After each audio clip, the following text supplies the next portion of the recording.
ಪ್ರವಾಹದಿಂದ ನೇಪಾಳವನ್ನ ಸರ್ವನಾಶ ಮಾಡಿರುವಂತಹ ಭೀಕರ ಪ್ರವಾಹಕ್ಕೆ ಈಗ 270 ಜನ ಸಾವನ್ನಪ್ಪಿದ್ದಾರೆ. 1,500ಕ್ಕೂ ಹೆಚ್ಚು ಜನರು ಮಿಸ್ಸಿಂಗ್ ಆಗಿದ್ದಾರೆ ಅನ್ನುವಂತಹ ಮಾಹಿತಿ ಗೊತ್ತಾಗ್ತಾ ಇದೆ.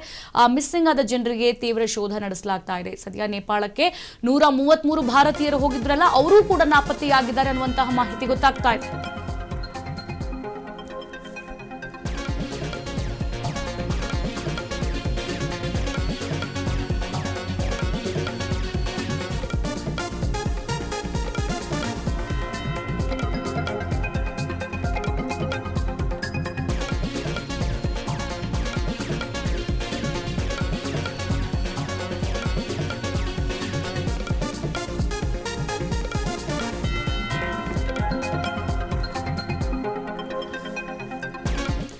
ನೇಪಾಳದಲ್ಲಿ ಭೀಕರ ಪ್ರವಾಹಕ್ಕೆ 270 ಜನ ಇಲ್ಲಿವರೆಗೆ ಸಾವನ್ನಪ್ಪಿದ್ದಾರೆ ಅನ್ನುವಂತಹ ಮಾಹಿತಿ ಸಿಗ್ತಾ ಇದೆ.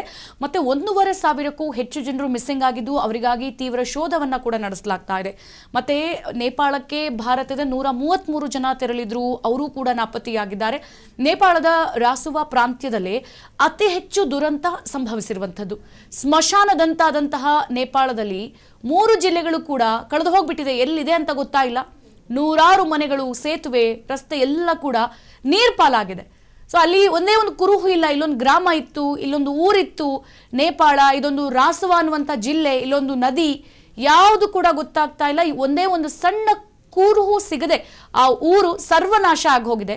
ನೇಪಾಳವನ್ನ ಇನ್ನಿಲ್ಲದಂತೆ ಈ ಪ್ರವಾಹ ಬಲಿ ತೆಗೆದುಕೊಂಡಿರುವಂಥದ್ದು. ಜೊತೆಗೆ ಅಲ್ಲಿ ಹೋದಂತಹ 130 ಜನ ಸಾವನ್ನಪ್ಪಿರೋದು ಮತ್ಕಡೆ ಇಟ್ಟರೆ 270 ಜನ ಇಲ್ಲಿವರೆಗೆ ಸಾವನ್ನಪ್ಪಿದ್ದಾರೆ ಅನ್ನುವಂಥ ಮಾಹಿತಿ ಗೊತ್ತಾಗ್ತಾ ಇದೆ. ನಿನ್ನೆ 1,000 ಜನ ಮಿಸ್ ಆಗಿದ್ರು ಅಂತ ಹೇಳಿ ಅಂದಾಜಿಸಲಾಗ್ತಾ ಇತ್ತು. ಈಗ 1,500 ಜನ ಮತ್ತೆ ಮಿಸ್ ಆಗಿದ್ದಾರೆ. ಅವರಿಗಾಗಿ ತೀವ್ರ ಶೋಧ ಕಾರ್ಯವನ್ನು ನಡೆಸಲಾಗ್ತಾ ಇದೆ. ಸದ್ಯ ನೇಪಾಳಕ್ಕೆ ಭಾರತದ 133 ಜನ ಹೋಗಿರ್ತಾರೆ, ಅವರು ಕೂಡ ಮಿಸ್ ಆಗಿದ್ದಾರೆ. ಇದು ನೇಪಾಳದ ರಸುವಾ ಪ್ರಾಂತ್ಯದಲ್ಲೇ ಅತಿ ಹೆಚ್ಚು ದುರಂತ ಸಂಭವಿಸಿರುವಂಥದ್ದು. ಸದ್ಯ ನೇಪಾಳದ 3 ಜಿಲ್ಲೆ ಇದೆಯಲ್ಲ, ಸ್ಮಶಾನದ ತರ ಆಗೋಗಿದೆ.